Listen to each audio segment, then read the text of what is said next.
화폐는 왜 사람을 속이는가? 안녕하세요.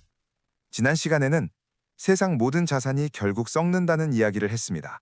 농산물도 썩고, 금속도 부식되고, 땅도 약해지고, 사람의 몸과 정신도 시간 앞에서는 조금씩 달아갑니다. 그런데 많은 사람들은 이 단순한 사실을 충분히 체감하지 못합니다. 이유가 있습니다. 우리 눈앞에 늘 놓여있는 법정 화폐, 즉 현금과 통장 숫자는 마치 썩지 않는 것처럼 보이기 때문입니다. 생각해보면 이상합니다.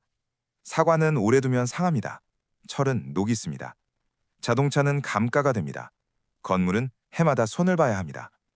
그런데 통장 속 돈은 겉으로는 그대로입니다. 1,000만 원은 내년에도 1,000만 원처럼 보이고 10년 뒤에도 1,000만 원처럼 보입니다. 사람들은 여기서 안심합니다. 숫자가 그대로니까 가치도 그대로일 것이라고 느낍니다. 하지만 이건 착각입니다. 돈에서 중요한 건 숫자가 아닙니다. 구매력입니다. 내가 가진 돈으로 무엇을 살 수 있는가? 어느 정도의 재화와 서비스를 바꿀 수 있는가? 그게 화폐의 본질입니다. 예를 들어보겠습니다. 예전에는 7,000원이면 한 끼 식사가 가능했던 때가 있었습니다. 그런데 시간이 지나 같은 종류의 식사가 10,000원이 넘고 더 비싸지는 일이 흔해졌습니다. 돈의 숫자는 그대로일 수 있습니다. 하지만 그 돈으로 살 수 있는 것은 줄어듭니다. 집값도 비슷합니다. 사람들은 자주 말합니다. 예전보다 집값이 많이 올랐다. 그 말은 맞을 수 있습니다. 하지만 동시에 다른 질문도 해야 합니다. 집값이 오른 것인가? 아니면 화폐 가치가 떨어진 것인가? 이 둘은 비슷해 보이지만 같지 않습니다. 1억 원짜리 집이 10년 뒤 2억 원이 되었다고 해서 실질 가치가 꼭 2배가 된 것은 아닐 수 있습니다. 그 사이 화폐 가치가 많이 떨어졌다면 겉으로는 오른 것처럼 보여도 실제로는 겨우 방어한 것에 가까울 수 있습니다. 그런데 사람들은 이 차이를 자주 놓칩니다. 이유는 단순합니다. 숫자는 감정을 속이기 쉽기 때문입니다. 통장에 5,000만 원이 있으면 왠지 든든해 보입니다. 연금 안내문에 노후에 매달 얼마를 받는다고 적혀 있으면 준비가 끝난 것처럼 느껴집니다. 하지만 중요한 질문은 빠져 있습니다. 그때의 그 돈이 지금의 그 돈과 같은 가치인가? 이 질문을 하지 않으면 사람은 평생 숫자를 모으다가 정작 구매력을 잃을 수 있습니다. 예금과 적금, 보험과 연금이 모두 나쁘다는 말은 아닙니다. 문제는 그것들을 절대적으로 안전하다고 믿는 태도입니다. 수익률이 있다고 해도 물가 상승과 화폐 가치 하락을 이기지 못하면 그 돈은 자산이 아니라 조용히 녹는 숫자일 수 있습니다. 이것이 법정화폐의 무서운 점입니다. 썩는 자산은 경계하기 쉽습니다. 눈에 보이기 때문입니다. 하지만 법정화폐는 가치가 줄어드는 과정이 잘 보이지 않습니다. 그래서 사람들은 방심합니다. 통장 숫자가 그대로니까 괜찮다고 생각합니다. 월급이 조금 올랐으니 나아졌다고 느낍니다. 연봉이 올랐으니 부자가 되고 있다고 생각합니다. 하지만 현실은 다를 수 있습니다.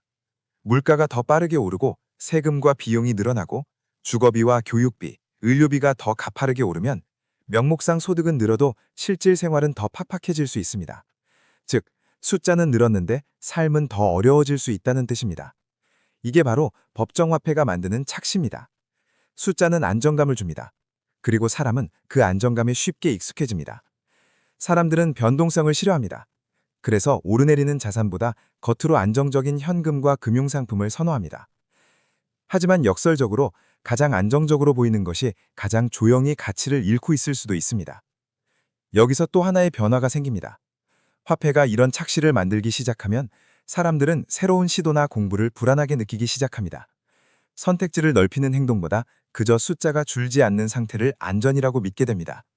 그리고 이 순간 사람은 자산을 지키는 사람이 아니라 시스템 안에서 천천히 참식되는 사람이 됩니다.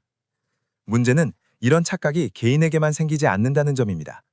사회 전체가 같은 착각에 빠지면 돈의 흐름은 더 빠르게 특정 자산과 특정 지역, 특정 계층으로 몰리게 됩니다. 왜냐하면 눈치 빠른 사람들은 숫자가 아니라 가치를 보기 시작하기 때문입니다. 같은 세상을 살아도 누군가는 현금이 안전하다고 믿고 누군가는 이대로 있으면 오히려 위험하다고 느낍니다. 이 차이는 시간이 갈수록 커집니다. 앞선 사람은 숫자의 착시를 벗어나 자산의 본질을 보기 시작합니다. 반면 늦은 사람은 통장 숫자가 유지된다는 이유만으로 안심하다가 자신의 노동과 시간을 점점 더 싼 값에 팔게 됩니다. 그래서 중요한 건 돈을 많이 버는 게 아닙니다. 돈의 본질을 이해하는 것입니다. 숫자를 믿을 것인가? 아니면 숫자 뒤에 숨어있는 가치의 움직임을 볼 것인가? 이 질문에 따라 같은 월급, 같은 저축, 같은 사회 안에서도 완전히 다른 미래가 만들어집니다. 다음 화에서는 이 결과가 어떻게 양극화로 이어지는지 이야기해 보겠습니다. 양극화는 단순히 누군가가 욕심이 많아서 생기는 현상이 아닙니다. 시스템이 살아남으려 할 때 에너지가 어디로 모이는가의 문제에 가깝습니다. 그 흐름을 이해하면 왜 자산이 일부 지역과 일부 계층으로 빨려 들어가는지 더 선명하게 보게 될 것입니다.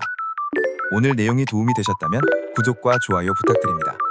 다음 시간에도 마운자로 김 과장과 함께 현실적인 돈의 전략으로 돌아오겠습니다.